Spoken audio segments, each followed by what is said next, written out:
Welcome to Trinity Radio with Dr. Braxton Hunter and Professor Jonathan Pritchett. We got Dr. Braxton Hunter, pretty talented and well-known apologist, shared the stage with the William Lane Craigs, to the Mike Laconas, to all those guys. Jonathan Pritchett, Dr. Pritchett is here, and he is a New Testament guy, does a lot of stuff, a lot of podcasts, a lot of debates, so on and so forth. You can go out of this room tonight and be a Christian apologist. Now, it may not be that you're able to give the answers, but you can be immediately when we're done here tonight, you can be an answer finder for people. Greetings and welcome to the season finale of Season 9 for Trinity Radio. I'm Jonathan Pritchett, along with me is Braxton Hunter. And we have been working hard all year long, and we are going to do a recap of some things and talk about some things, so stick with us if you want to hear some things.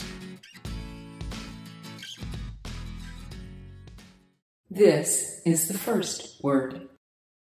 Joy and pagan holidays. It never fails that when it's Christmas or Easter or Valentine's Day or whenever, some Christians, whether well-intentioned or not, and I'm going to assume probably not, will never fail to post something about the pagan roots to these holidays.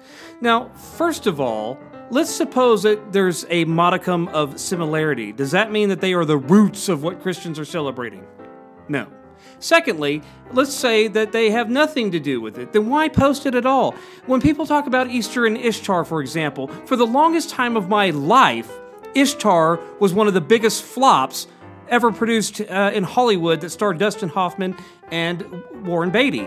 I had no idea about this pagan stuff when I celebrated the resurrection of Jesus for Easter. I had no idea. And yet now, in the age of social media, we have somebody to tell us that you're not worshiping the resurrection of Jesus, you're worshiping some pagan something. Actually, we're not. Most people have no idea about these similar holidays that have almost nothing in common with anything that Christians are celebrating except a date. So I'm sorry, well-intentioned, but you're probably not well-intentioned, just trying to step on everybody's holiday cheer. Christians, leave the rest of us alone, please. We don't want to hear it. See, I am a lover of Christian joy. I love joy. You should love joy.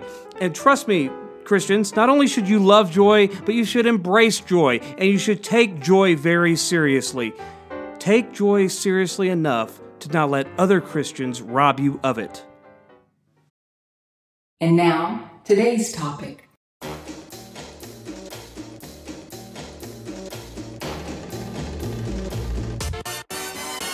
So It's not heresy. It's Harrison. Wow! They gave us nothing but tradition and no argument. All they did was get on this stage, yell real loud, and set a straw man on fire. Okay, I was not impressed. I've never heard of this gentleman before, but... Welcome back to the main show at Trinity Radio. And you've made it to the season finale. You made it this far, but you have one test left. Can you make it through the final episode of the season? We hope that you can, and this is not only the final episode for the season of Trinity Radio, Season 9, but on top of that, it is the end of an era. Is it? It's unclear how long this new era that is the end of the old era will last. Could be one season, could be a year, could be 10 years, probably not. But it is the end of an era in which you and I have talked a lot about soteriology. Oh yeah, well now we put the official statement was. Are you having a stroke? Well, I guess the official statement was for 2019. He's in the age bracket now. Yeah, I'm on my way out of the demo of relevance too. And since the last time you guys saw me, I'm 38 now. Yeah. So, but here's the thing: as many of you know, we normally the way Trinity Radio has gone for years now is that Jonathan will say something about Calvinism. Now, here lately, it's been me doing some shots across the bow, okay? But typically, Jonathan will say some snarky things about Calvinism, or he'll beg me, please, can we do a whole show on Calvinism? Because all I love to do is talk about Calvinism. And, yes, that's exactly how it goes. Well, it's hyperbole, but it's not entirely Two off the Calvinism mark. debates to one Calvinism debate. No, and then if you count the YouTube debates, you have 3 debates. If you count Facebook conversations, you've got a gazillion. It's 10 to 1 you. Okay, fine. But here's the thing. Those don't count. What we've decided is, Jonathan decided, and I was thrilled because I've wanted this for so long, is that we're going to do our best, and we will accomplish this because I have control of the editing software. You can edit your... We will say nothing. How are we going to do this? Okay, we will not say anything negative about Calvinism. Now, I can't say, as people that work at a seminary, that, by the way, if you're a Trinity student, see, this is what I hate. I don't want to have to do this anymore. But this is how it's gone. He brings it up, and then I have to say, if you're a Trinity student, Except for lately, or if you're considering Trinity, the fact is we have both Calvinist and non-Calvinist professors, both Calvinist and non-Calvinist students. We are not an anti-Calvinist school, however you want to define that. We just personally hold to a non-Calvinist position, and as a result of that, we end up talking about it because this show is us talking about stuff that interests us in terms of apologetics and theology. But it no longer interests us. That's the thing. We're just kind of bored with it. But here's the thing. It's going to come up because we work at a Bible college and seminary, and this issue will come up even if indirectly. So I don't know how we're going to accomplish this. I do. We're just not going to talk about it. That doesn't mean we won't talk about Calvinists. But, if some Calvinist makes the headlines and we want to comment on something contemporary that's happening, yeah. But are we going to talk about Calvinism? No. I don't even know that we're going to even talk about soteriology because I've been working up the list for episodes for at least the next season. And soteriology, election, the extent of the atonement, none of that stuff is on. There's so many things that we have not gotten to that frankly interest both of us more, either in apologetics or theology, and even if we bump into certain passages that we want to talk about that relate to Calvinism, we're just going to ignore Calvinism and just give our take on it. We may end up making the Calvinists mad the other way. You're not talking about Calvinism, or you should be. Right. But the thing is, you wouldn't want us probably talking about it. Talking about it. Yeah, the whole reason for that is you and I have been living with this for a while now. But if you're interested in this sort of thing, we have a show on the Trinity Commission called Soteriology 101 with Leighton Flowers, and this is all he does. And so we don't need to do it. All he does on that show. Yeah, the narrow path, Steve Gregg maybe hits it very rarely. The Bible Rowdown has stopped talking about it for the last year probably already. They've managed. It comes up here and there, but they haven't really done a show. So basically what we have here is an opportunity for Jonathan to vent everything he wants to say in this episode. You've got till the end of this episode. So go to our group. I recently purged our group of either inactive participants or people who weren't. They didn't live up to the camaraderie and playful banterness of our thing. Of our group. We take God seriously. We take theology seriously. We just don't always take each other seriously. And if you come in there all sanctimonious and preachy, I don't care what you're shilling for, get out. Okay, but here's the thing. If you were in the group and you got kicked out, it may not have been because of that, right? It may have been because they just don't ever say anything in the group. Right. Okay, you need to come back in, and I'll let you back in. And I'm going to tell you right now why. I understand why you do that, and that's usually a good practice for Facebook groups in general. If you're not participating, what are you doing here, basically, right? But here's the problem. We have a lot of people that don't comment, and I have recently found out that for some of them, it's because they're atheists.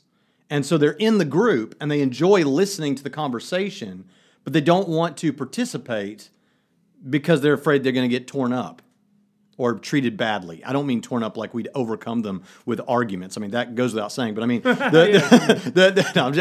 I'm your friendly voice here, right? Yeah. But the fact is they may want to just be there. I did not know that. I think I thought of all of our atheists were like the guy on YouTube who posts his doctoral dissertation. No. We've got one guy who just recently sent me a private message. I'm not going to say who he is, so I'm protecting your privacy. Don't get upset about this. But he was asking me, he said, I've never heard anyone answer, maybe he meant well, but I think he meant he just never heard anybody try to answer, will we have free will in heaven? Because, and this has nothing to do with Calvinism again. This is the free will answer Assuming to that why free does will- God yeah. allow evil in the world. And so I was answering why I believe we'll have free will in heaven. And then the other question that he had was, how does an old earth... how do you deal with evil that is not the result of a moral choice on a man's Natural part? evil and stuff. Right, natural evil, and especially if you have an old age creationism. And so I answered those questions. He was like, man, I've never had anybody get back to me that fast. So A bunch of interesting questions that we could talk about all next season by not talking about soteriology. I'd be happy talking about them now. But Yeah. anyway. Well, hang on, don't we have 22 episodes a season, and we're trying to knock out 2 seasons a year. So let's not, eliminate all of our future topic possibilities by talking about them now. I disagree. 'Cause it is- Heartily disagree. I'll tell you why. We're not going to talk about it now. No. But no. I'll tell No. No, you always talk over me. I'm going to say this. Fine. The reason Quickly. the reason I think you go through your best stuff when you have it is because it's like I told my daughter. She was trying to write a story, and she's like, I've used up all the good stuff for this story in the first 2 pages or whatever. I'm like, no, that's fine. That's how I write. Because then the first 2 pages are, first of all, going to be awesome. And then second, you need to dig deeper and find new stuff to talk about. You don't just spread out your good stuff so much that it just becomes mundane good stuff. No, let the good stuff be really good stuff right up front, and then you dig deeper. I mean, maybe you're concerned you don't have anything else to say. I have plenty else to say. Okay, says the guy who comes into my office 5 minutes before the show. What are we going to talk about? Man? Yeah, because this season you're deciding what we say. So I'm asking you. Last season, which was our best season, I decided what we talked about, and you came in my office. You came in my office and said, "What are we talking about?" Last season was our best season. I'm giving you my personal subjective opinion. Okay. As 50% of this show. You're entitled to that. Whoa, that's a different claim. Yeah, you're right. 75%. I've been doing this a whole lot longer. Right, but let's not. But you're not 50%. You're not even 75% of this show. Why is that? You talk too much? Huh? Because you talk too much? That's part of it. Mm-hmm. But I mean, who brings in the crowd? I mean, I think it was Sensei Roth, but he's not here anymore. We'll probably cut all this, but it got to the point where he would come in and carry my microphone from my office to here. Because you're a lazy slob. I'm the star of Because the you're show. a lazy slob. He puts M&Ms without the green ones in my green room before the show. There is no green room, and if I was And he runs if I was bringing you colored and M&Ms, fills my cup with garbage water. if I was bringing you M&Ms, you better be careful about those M&Ms. That's all I'm telling you. It's like last night. This is completely off the topic. We were watching everything we said. Has been off the I know. Well, it's because you don't have any content for this show, right? But we were been all season. He's actually telling the truth. This was my season, and I blew it. Right? It's been okay. We had one really great episode that was Jesus outside the Bible. Yeah. Of course, I picked that topic, but we were watching Indiana Jones and the Temple of Doom last night, and at the very beginning of that film, the first scene, anything goes, and he's sitting there with these guys in Japanese, and he's about to drink this drink, and they make the deal, and he gets the diamond and all this, and then he takes the drink, and they're sitting there laughing at him, and he's like, "What are you guys laughing at?" And they're like, They hold this up. He's like, "What is that?" Antidote. Mm-hmm. Antidote for what? And he says, "The poison, Dr. Jones. You just drank the poison." Ha ha ha. My wife was sitting there. She'd only ever seen that scene once. And she was like, "Why is he drinking that drink? Why is he drinking? You don't ever drink something in the presence of a mortal enemy. Yeah. That makes no sense. So don't eat those green M&Ms if I do give them to you." I was happy in Shanghai. Yeah. Anyway. You call him Dr. Jones, doll. That's right. You made a short round meme for me when I got my doctorate. Oh, I did, didn't I? You call him Dr. Pritchett, doll. Anyway, so this has been fun time with Braxton and Jonathan. That's right. Thank you, and join us next. No, just kidding, not yet. Yes. So I did want to talk about, in addition to maybe taking a last few shots at Calvinism before we can, just get it out of my system. Did want to talk about, there's an interesting story here recently where a professor was recently let go of a college because he was kind of snooping around behind the other professor's back, getting information on beliefs that they held that he thought weren't representative of what they should be for the faculty at this particular institution. Granted, none of them were positions that were contrary to any document that they were required to sign. This guy was just kind of on his own, what I would term theological McCarthyism. Okay? And he was let go, and some people were upset, and I was excited and happy, and I'm glad that turncoat McCarthyists like that are fired. But it did raise an interesting question for me. Evangelicalism, on the whole, is a very big tent, right? I mean, it has gone on long enough, at least in the United States, where you have a class called evangelicalism, where ask anybody within that tent, what is an evangelical? And you now start to get different answers beyond just a textbook answer. You know, one who's all about the gospel and Hegelian and all that, you know. But no, because now you have Al Mohler would be an evangelical, Braxton Hunter would be an evangelical. Self-loathing evangelical Jonathan Pritchett. I'm not evangelical. Sonny, I'd rather be a fundamentalist than an evangelical. Evangelicalism came out of fundamentalism. But you're not a fundamentalist either. No, I'm not either. I like Austin Long's Paleo Baptist because evangelicals, who knows what that is anymore. Anyway, well, it's what you are. So Greg Boyd would be an evangelical. Clark Pennock considered himself an evangelical. These open theists. You know, all these, you know, from Calvinism to open theism to okay, a bunch of evangelicals. Liberals. It's really a big tent. Political liberals, some theological liberals would consider themselves. Not many, but some. Yeah. So we don't know what so it's a big tent. It's a big tent. That's true. Very big tent. So what now is outside of the tent? Does it depend? I mean, I suppose it depends on who you ask. But for a school like Trinity, for example, we have a very broad kind of inclusive doctrinal statement where it's very minimal and fundamentals. Now, I want to clarify a couple things. First of all, we're not talking about political issues. Right. And that should be clear to people that are interested in a show about theology. But those are sometimes the same. Sometimes those touch on the same things. Right. Sometimes they're not. So we're not talking about political liberalism. Leftists. We're talking about theological stuff. Yeah.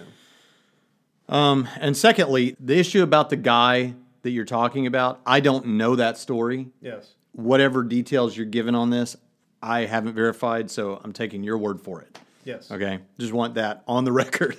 But so your question is, what lies outside the bounds of evangelicals? What's outside of the bounds? Well, tell us. Well, everyone's going to have a different opinion. Obviously, what's outside of, well, you didn't decide Bruce on Winter this. wrote a book called Beyond the Bounds, right? And he labeled open theism Beyond the Bounds. Why? Huh? What was his reasoning? Because it's well, he wasn't. It wasn't just because he just felt like it. What reason did he give? Because historically, the majority of Christianity has always affirmed God's exhaustive foreknowledge. Okay. Now, no ecumenical council ever condemned this view, but has never held a consensus view. Well, that brings up an interesting corollary to this discussion that I think I thought about today. I wonder what you think about this. Okay. No, Bruce Ware's book was God's Lesser Glory. Okay. Sorry. The thing is, the councils, that's important, but it's not like every possible theological view had already emerged prior to those councils for them to render thoughts about all those things. They're rendering thoughts about what is orthodox. These are the things that we are saying. But yeah. But they may have said other things if they'd known what was coming. Yeah. Well, we don't know, but we can't speculate what they would say. We can only look at what. Okay, that's important. Right. But all I'm saying by that is, I think this is a tough issue. Not with open theism, just this issue in general. Yes. We have talked ad nauseum privately about what should count as heresy, what is biblical heresy, how do we determine heresy, and often what we've come back to is in the sense that everybody means it, which isn't necessarily the same thing as what the Bible means when it uses the term that's translated heresy, is what the councils say. That's what we've always kind of gone back to. Right. But here's the thing. Well, the first four. But here's the thing. After that, there have been theological positions emerge that I think we would have to say that the councils would have been against some of these positions.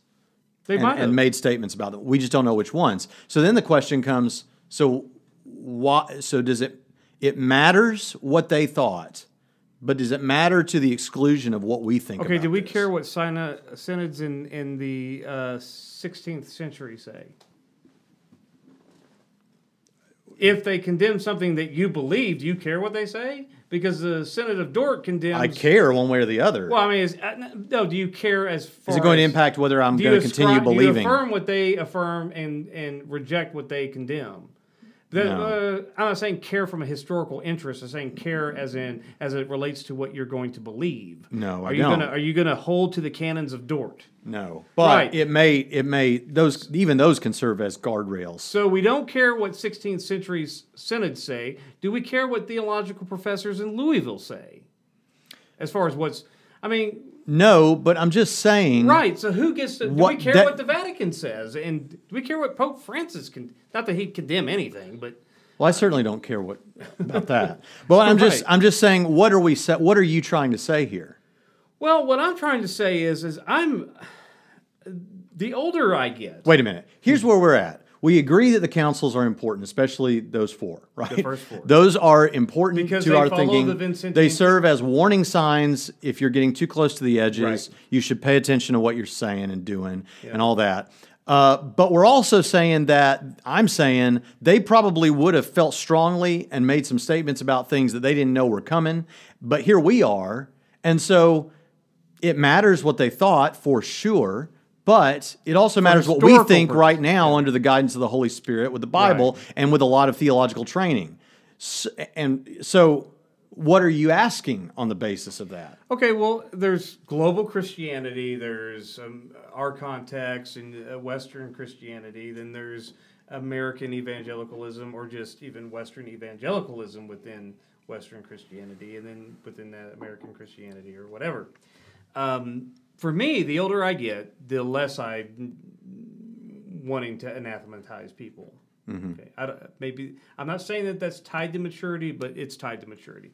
Yeah, I'm the same way. So I really, and the more I get into kind of paleo-orthodoxy, the more and more I think it's a good idea. And paleo-Baptist is because I don't dunk babies, so I don't believe in that. So I like Austin Long's paleo-Baptist moniker. And, it's Thomas Oden, but he's a Methodist, so we're like Oden minus infant baptism. I'm not even going to try. I always try to, stop you and explain what's being said. I'm getting there. I'm not even going to try today. I'm getting there. Okay. Paleo-Orthodoxy. Well, it's kind of like the Vincentian canon. St. Vincent. Oh, does that explain it for you? Now it's crystal clear. 5th century guy, 5th century Gaelic monk. He said the Catholic, and by that he did not mean the Roman Catholic, even though the universal. Yeah, the universal Christianity. But the Catholics try to say that, but that's not what he meant. But in the 5th century, he said, the universal Christian faith is that which was believed everywhere, always, and by all. Okay? And if you were trying to look at what would that look like in the year 2018, soon to be 2019, what do you still have that is believed by? And you know what you get? You get one canon, you get 2 testaments, you get 3 creeds, you get 4 councils, and you get the consensus of the fathers of the first 5 centuries, and that's it. That's what's believed everywhere. See, he didn't know what was coming either. Right, he didn't either. But he did say that kind of stuck with people throughout the centuries, and they're like, yeah. And so what would that look like when he said it? Far different than what it would look like now, except for the fact that it was probably before he died, around the mid part of the 5th century. What did they have? 1 canon, 2 creeds. 1 canon, 2 testaments, 3 creeds, 4 councils, and 5 centuries. So probably whatever that was is probably a good idea for that to still be. Now, I know people are going to say, yeah, but what about the Reformation? What about the Reformation? What about the Reformation? I'm sorry, but the Catholic Church had a ton of problems that even the Catholics acknowledged, that a lot of that was tied to state and politics and money and all kinds of horrible things around the indulgences, the cell and purgatory, everything, all horrible. But some of the theology of the Reformation that replaced it, equally bad, in my view. And their behavior was certainly equally bad in a lot of cases, right? So the Reformation, for me, I'm sorry, is way overrated, for one thing. The Radical Reformation was pretty okay, except the fact that most of them got killed. But aside from that little minor hiccup, their theology was at least trying to go further back towards, like, the early church fathers, where they all believed in horrible things like free will and, stuff like that. So I'm not... Plus, the justification debate, for me, the Catholic theory and the Protestant Reformed theory, that fight was superimposed back onto the first century Jews were thought of as the Catholics of their day, and Paul was the Protestant, and it's so anachronistic that fight, to me, irrelevant to what Paul's talking about in Galatians and Romans anyway. So for me, I don't want people in the 16th century defining these things either, because it's no different than me today. That's just 500 years ago. Why not me 501 years ago, since Luther did his thing? So why not me? Why don't you and I just get to be a council here and anathematize whoever we feel like? Well, to a certain degree, we got into that sort of an idea in not in terms of who we're going to anathematize, but in our last episode, we were talking about theological education and where the guardrails are and what's beyond the pale. I mean, we kind of already did that, but here's the question to make it practical, is the question that while you just gave a beautiful rant, here's what some people are going to say. They're going to say, you're right. Those councils are fine. But here's the thing. Would you agree, and would those councils agree, that if you're worshiping a different God, then you're not a Christian? Well, yeah, of course. Yeah. Okay, well, at what point, in terms of how we describe God, does he become a different God, and now you're worshiping a different God? I can answer that question, too. Notice that all of the Christological and theology proper issues revolved around ontology, and all of those things. In every instance, it's ontology. It's not what do you think Jesus did on the cross? Fine. So when does it change the ontology of God? When do your views... So if an open theist, for example... Right. And by the way, I'm not here to bash open theism. I'm actually saying that because we know open theists, this is a sensitive and important question for us. So if you've got open theists who say, this is the kind of God we serve, the kind of God who knows everything, but by everything we mean not future tensed things, because those things aren't things yet, or he limits his knowledge so that he doesn't know, or what, all the varieties of open theism. Well-intentioned but misguided Southern Baptists. Yes, of course. Of course. Yes, I've seen, Chris Fisher regularly posts things that, or people in his forum regularly post things that show up in mainstream Christianity that would only make sense, literally, if God is open. But the thing is, open theism... Those are theological gaffes. Like, right. That's like Adrian Rogers looking through the corridors of time and all that stuff. I mean, really, that's not... But here's the thing. So open theism is open theism describing a different God. I know an open theist who says yes, and everybody else that knows about this and understands it is lost or is not really a Christian. And I know open theists who say I know Calvinists and non-Calvinists who will say, and the open theist is worshiping a different God, because my God knows all true propositions, past, present, here's future. Where I have to. Here's where I land on that particular issue. I don't think it's an ontological difference because it's a difference in contents. But that's like saying, but the best forms of open theism that Greg Boyd would espouse, I think, is like the closest one to being reasonable, would be like saying, I no more deny God's knowledge being full and complete of all logically knowable things, just like I no more deny his omnipotence by saying God can't create a burrito too hot to eat, right? So they're not saying they're not changing the ontology so much as they're changing the logically possible and the content. So that's true. So that is just a different way of understanding. It's not an ontology. So that's not going to satisfy the critics. The critics are going to say, fine, right? But I'm still saying that God knows the truth value of all propositions, and the open theist is saying no, he doesn't. And they would say, and in fact, I don't know anyone like. I've gotten reactions when I've said things like, no, God can't create a married bachelor or a two-dimensional square circle because those things are logically contradictory, right? It's not that God can't do those things. They're not those things. are not things to be done. Right. They're not things. But then they'll say, okay, well, you worship, I've never had anyone say this, but I can certainly imagine it. Oh, you worship a God that can't do all things. You worship a God who can't create two-dimensional square circles. My God can do all that and more. Right, and this is where so you worship a different God. Yeah, and that's where it's just stupid. It's like Sonny and Theodore saying you worship a different Jesus because your Jesus died for everyone and my Jesus only died for the. That's right, and it's stupid. I agree, but the point is, even if you want to point back to the first four councils and you try to define this thing very tightly so that we're not kicking people out who shouldn't be probably kicked out, there's always going to be people who find loopholes and ways to try and reason it like, well, yeah, but they would say a different God, and we're describing now a different God. There's always going to be people who find that stuff. Right. And you wouldn't necessarily disagree with them on principle. For instance, I know of a couple of theological positions that you think means somebody's worshiping a different God that, a lot of other people wouldn't say so. Right. And you know what I'm talking about. So what do you do there? Well, it just comes back down to we get to decide for ourselves. Well, no, because that issue that I know what you're talking about is handled in the ancient creeds and confessions, and they don't affirm it. No, that's an example. You're criticizing the example instead of the point of the example. Yeah, those people need to repent because they're going to go to hell if they don't believe in it. Because that is an ontological issue. So that was handled in the early councils and creeds. So that's where I draw the line. Nobody has to care where I draw the line. No one has to care where anyone else draws the line. Well, they do because they're watching this show because they care what you and I think. And so you're giving them reasons why they should agree with you. Okay, yes. And I'm being your interlocutor. Okay, fine. But there are also people who, there's a spectrum here.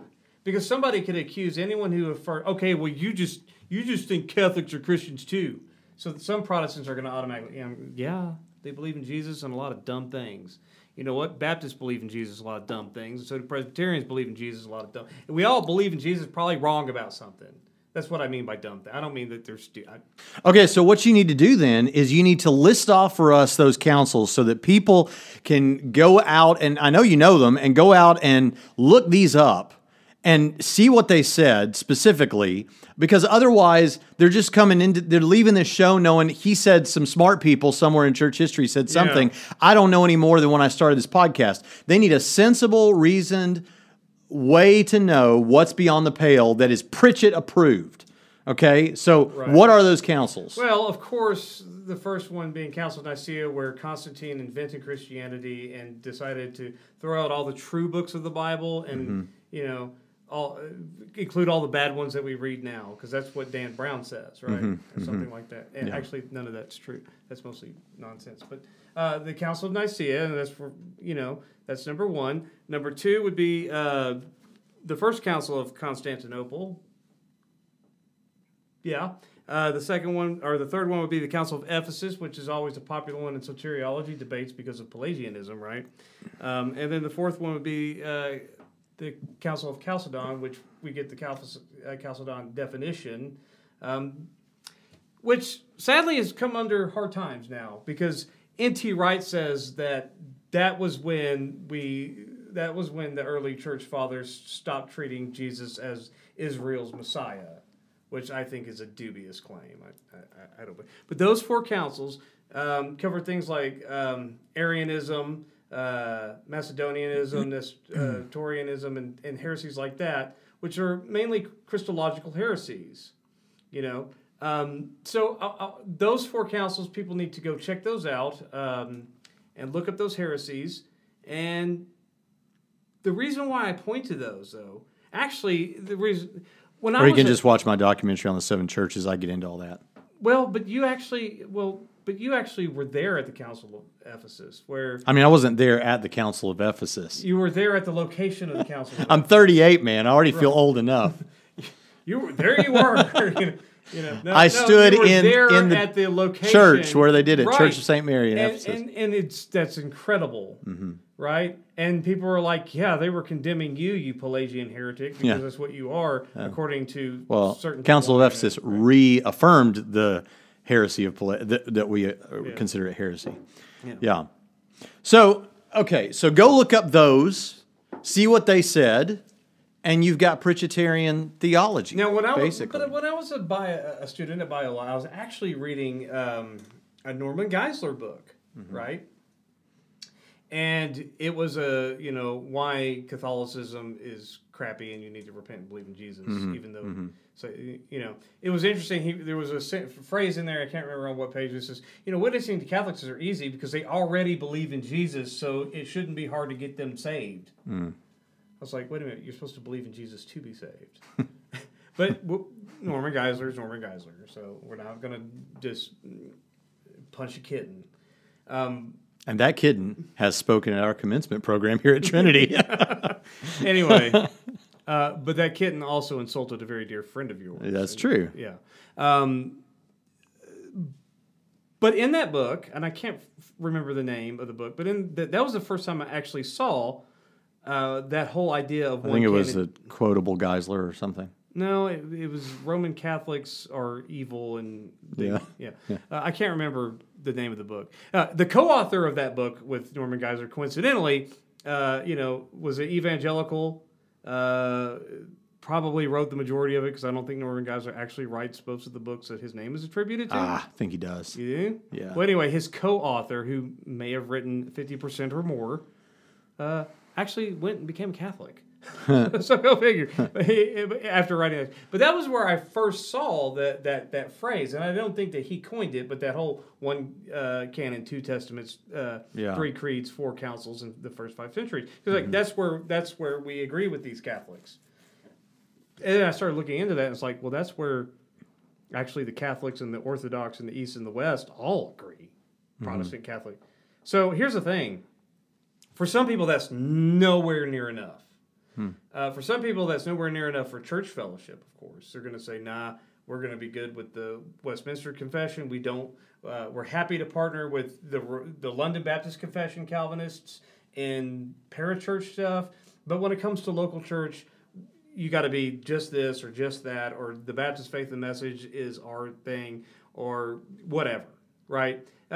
People are not going to anathematize you for not holding to their more particular statement of faith, but they're not going to let you worship in their church, So here's a question for you. Yeah. Take all that stuff out of the way and let's get real practical. No, what I'm saying is my view is not going to be enough. Let's get real close to home on that point. But that's my point. I'm going to say something about this point. I'm not leaving this point. Okay. Hold on to your point. Church fellowship. So would you be okay with your kids if you happen to know that all their closest friends were, say, affirmed conditional immortality? Would I be okay? Yeah. I would. Okay. Would you be okay if if your kids were best friends and they were over at, and the parents were big time Bible students, like love talking about the Bible all the time, and they're going over to their house? All right, first of all, we're glad that's their friends. They're hanging out with people that are interested in the Bible. But their parents are open theists, and those kids are open theists. And the dad says a lot of open theistic stuff all the time.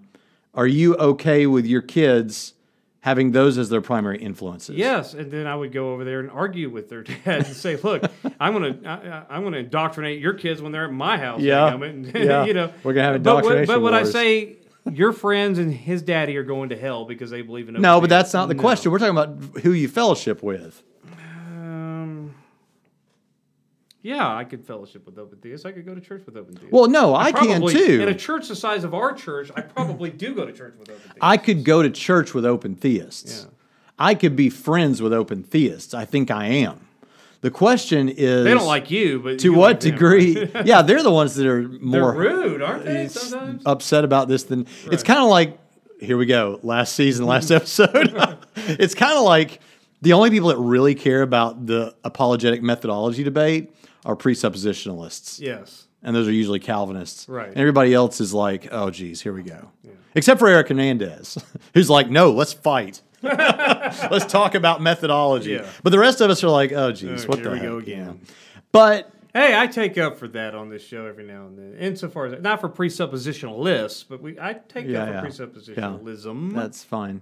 But yeah, you're right. And the Calvinists are the only people who get ate up about that. And the open theism thing, they get so ate up with everyone else who doesn't see it their way, because we're all a bunch of Neoplatonist, Plotinus worshipers.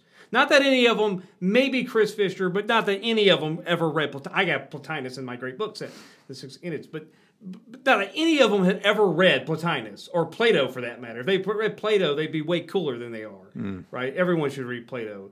Yeah. And if you don't like Plato, if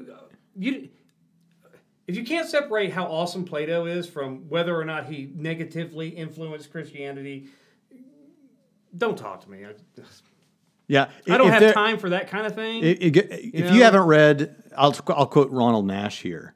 If you haven't come to understand the cave, Plato's cave, then you don't have your white belt in philosophy yet. Yeah. And when you study Plato and the world of higher things and all these kind of things, you'll get, well, you can say world of higher things or the forms. Mm-hmm. There's a form of, this is the word Plato breaks down. Mm-hmm. If there's a form for everything, then it means there's a form for the perfect Pritchett, and perhaps this is not him. And there's a form for the perfect pile of cow manure somewhere, right? But here's the thing. Sometimes when he talks about... Otherwise known as Calvinism. When he talks about the good... Now, people are going to say I'm some kind of heretic for this, but when he talks about the good, sometimes you start to think this man came as close to grasping things as anyone by general revelation ever got. Right, and Alfred North Whitehead said that all philosophy is footnotes to Plato, right? So, and you know what? It's that whole thing that you deal with in Old Testament studies, right? Where there's parallelophobia, parallelomania, and transmission of sources. That we know that, I mean, just Pluto was in the air in the New Testament world. Just was, right? I mean... you can't listen to Crito, you can't listen to the Apology, and you can't read certain statements that Paul says about to die is to gain or whatever, and not hear echoes of Plato, right? It's just impossible.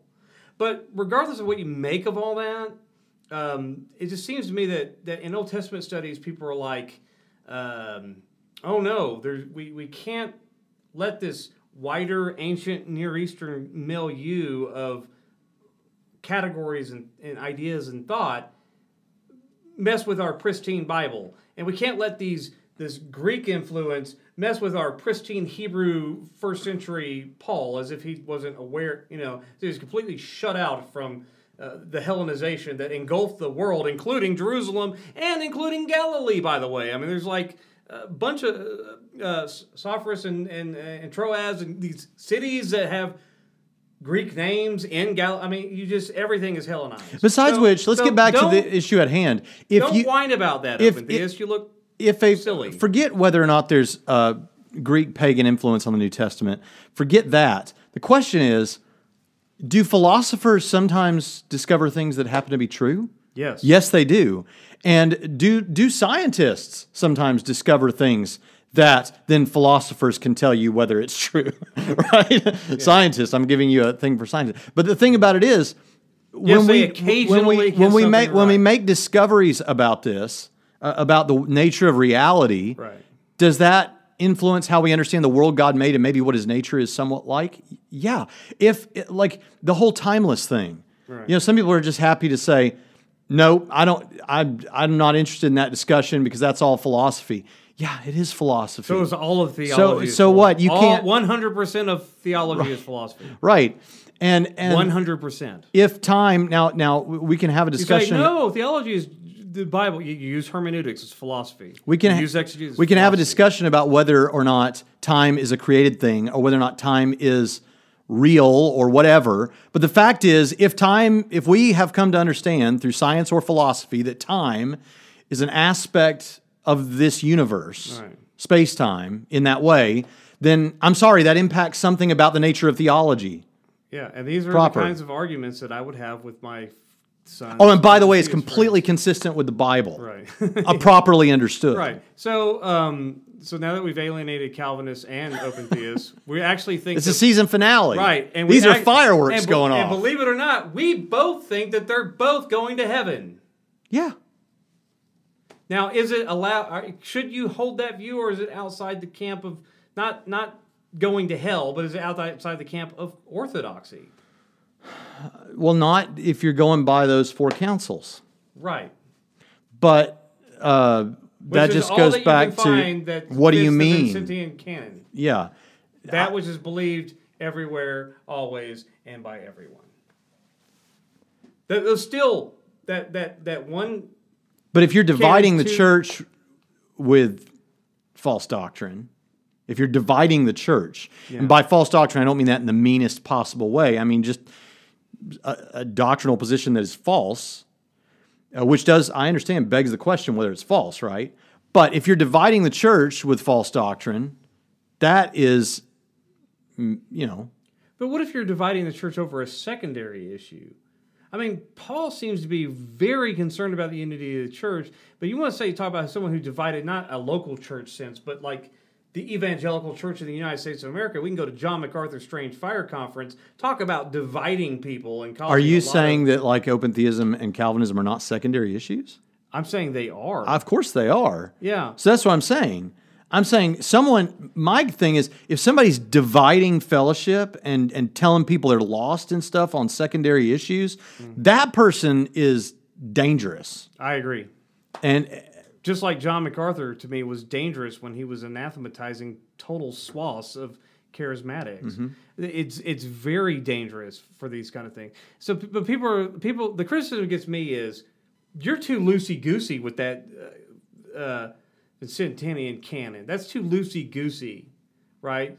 You're letting Eastern Orthodox with their weird stuff go to heaven, and Catholics go to heaven, and you're letting open theists go to heaven, and you're letting whoever go to heaven. So people are going to... I don't care that they say that about... Yes, I'm a pretty ecumenical guy. I don't care that people on a discernment blog says, this guy doesn't think that Christians are going to hell. Fine, write that article. I'm cool with it. Here's the thing. It's like somebody on the... By the way, if you want to be on the private Marco Polo group for Trinity Radio listeners, all you have to do is become a Patreon by visiting patreon.com/TrinityRadio, or if you're watching the video, just clicking up here somewhere. But the point is, it's always by Ron L. Hubbard, who wants money. It's right, L. Ron Hubbard. Yes, Ron Hubbard. Yeah, but it's so fitting. But here's the thing: if you'd like to join the cult of Braxton and Jonathan, click over here. It's not a cult. Send us your money. I mean, it is a sect, but it's. We'll send you. What are we going to send them? We'll send you dirty mud water from the Ohio River, and it'll heal something, or it'll make you sick, probably. Want a third arm? I have a point to make, and it's gone. What were we saying? Okay, we were talking about I'm loosey goosey letting everyone into heaven. But if you were talking about somebody like we have on the Patreon channel, which you can join. Oh, we had someone on the Marco Polo ask us, and now a new Trinity student, by the way. So we were talking about a particular group, and he said, so now can you believe that and be saved? Or no, that one he said. He said, so are those people saved? Is that church saved? It's like, okay, well, first of all, whether or not a particular individual within an organization is truly a born-again believer is a different question from the stated beliefs of that organization. Right. I know a lady in McMinnville, Tennessee, where I used to pastor, who, because some nice Mormon boys helped her move apartments, and she didn't know what Mormonism is. That's the fault of the other church life she had, that nobody told her this, or somehow she missed it. But she was going to a Mormon church for several weeks before and thought they were just a church. Yeah. So according to their stated beliefs, can you be saved believing what Mormons believe? No. Can you be saved as a person who happens to have found themselves in a Mormon physical structure on a particular day of the week? Yeah, you can be saved, because individuals within an organization can be saved despite the stated beliefs of that organization. Now, once they know the stated beliefs and understand what's going on, they shouldn't be there. Yeah, but from what I understand, that's part of the problem with LDS churches is they're so in their main worship services vanilla on their doctrine that everything we find objectionable. Oh, well, here's the thing. This is why churches need to do the best they can. Good evangelical churches need to do the best they can to try and educate people about cults and do more apologetics in the church. Amen, which is what we believe and what we've been trumpeting for years. So we said we were going to keep this to 30 minutes. It's minute 54 right now. Did we say that? We privately said that. Anyway, so I get it that my standard is loosey-goosey. I get that.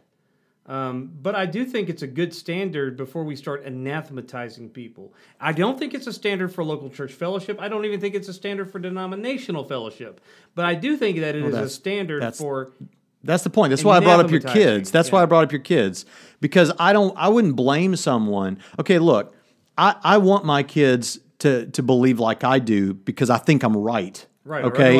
If I didn't think I was right, I would believe something else. And I want my kids to be right. And since I happen to think I'm right, hey, that's convenient. Teach my kids what I believe. Right. But it's not that I don't want them to know what other people believe. I want them to know about all these isms because I want them to be prepared for it. And on secondary doctrinal issues, I'm okay with them exploring it. But that doesn't mean that when they're 10 years old, I throw them out there to a church with a bunch of people that believe completely differently than me, and I'm just okay with it. Are those people going to hell? No, but I don't want my kid believing something I think is false. Right. So yes, it can be a thing that you are careful about where you go to church and who your kids spend time with. And if it's a big enough issue with you that you're going to cause division, that maybe you need to remove yourself from certain places. Right. But that doesn't mean those people are lost. Right. Depending on the issue. Yeah. And I do, there is something to be said there. There's a certain issues that the church fathers never got to. And I completely understand That's my point. The understanding of that. And I think that there are, if you want to do the work, you could probably find out which way they'd lean on it if you read their work carefully and exegeted it as carefully as you would the Bible, by the way. Before you make claims everyone makes claims about the early church fathers based on snippets and random sentences that they probably found in someone other scholars' work and not necessarily from the original source because it becomes obvious they never read it because they're repeating a scholar who never read it because he's repeating a scholar who did read it but he's using it for something else. And that's part of the problem is that people get further and further away from the primary sources. But be that as may, here's my fundamental problem with that, though. Just like I don't want to be the making decisions of what view that's Johnny come lately to the question table is anathematized. I don't want you to be the guy. I don't want professors in Louisville, Kentucky to be the people, and I don't want the Vatican to be the people. So, well, don't worry because honestly, as we face the future of church life and faith in the 21st century, I think that what we're really going to have to focus on, obviously we want doctrinal purity, that's true. Yeah. But we're going to have to face a bunch of lost people. That's what we're facing. A bunch of people attacking the church, attacking Christianity, attacking our views from other religions and from atheism. And so... Yeah, and I also want to qualify my statements. All of these statements are excluding and I can say this because I'm as a charismatic and a continuationist, all the nonsense, obvious, heretical, not even really related to Christian beliefs, like historic Christianity of the charismatic movement, the excesses of it, like some of those crazy, grave suckers and stuff like that. That's obviously outside of historic traditional Christianity as well. Yeah, no council condemned eating grass and sucking graves and getting high on the Holy Ghost by pretending to smoke a reefer with your fingers, but that's just stupid. And so, if obviously those people are also says, well, what council could do that? No, I'm talking about traditional Christianity. That stuff's not Christian. That stuff's just weird stuff. If you're a first-time listener or you've not been listening very long, but somehow you made it to minute 58 of this episode, binge watch all of our episodes until we come back for season 10. Well, that's not what I was going to say. What I was going to say is, well, that's what I'm saying. Binge watch. If you get them views up. If you've made it this far, you might think, why do who cares? You're getting so technical with all this stuff, making it all science-y. Why don't you just believe Jesus? Okay, well, first of all, it's kind of what we're saying. But secondly, the thing is, we take theology. If you think that your medical state of affairs is important enough that you want some doctor to go this deep with medicine and the physiology of the human body so that you make sure you get the right thing and everything's done right and all that, if that's important, if we're believers, we should believe that this is infinitely more important than your physical body. And so we want to take it seriously. We want to go as deep as we can, and we want to, parse hairs on issues like this so that we know. Is that right? Parse hairs? Do you parse hairs? Split hairs. You split hairs? don't parse anything. Just trust us. This is important enough that it's worth splitting hairs over to get to the truth as best we can understand it. So if you'd like to learn more about Trinity College of the Bible and Theological Seminary, visit us at TrinitySem, that's TrinitySem.edu, where you can take courses with Dr. Pritchett, and he can go on about this kind of stuff ad nauseum. You can take courses with me where we talk about apologetics and evangelism and some of these weird cults too. And so we'd love you to do that. But if you don't do that, that's what you should do. But at least you can go visit braxcenter.com and get a bunch of free resources there.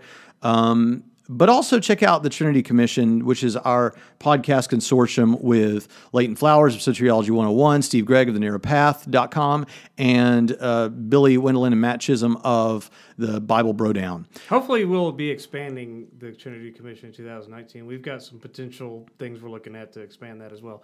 Anyway, thank you for your attention this season. We really appreciate everyone who watches and shares, and especially our patrons. You're the best. And we will see you next season. Thank you, and God bless. This is the last word.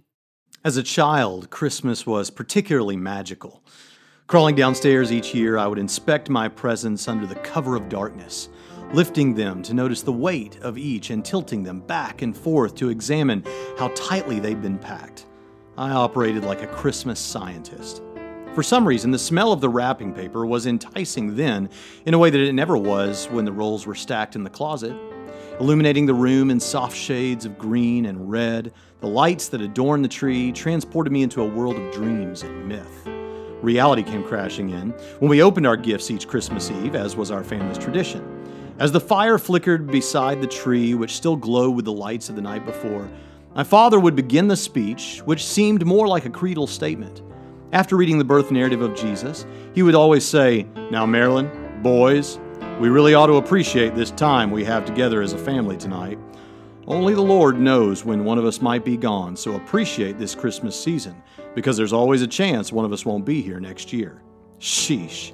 Such a comment would suck the joy out of the holidays, you might think. And it is for that reason that he stopped making the well-known speech at the annual gathering. However, what it did was familiarize us with the idea of Christian death and what it means for a believing family member to pass. We became a bit more comfortable each year with the idea that one day we would all face the grave, the one that has been conquered by our Lord. We enjoy our family while they live, but dying, they will live on. We will one day trade a tree of lights for a city of lights. Death will die. This is one reason for hope.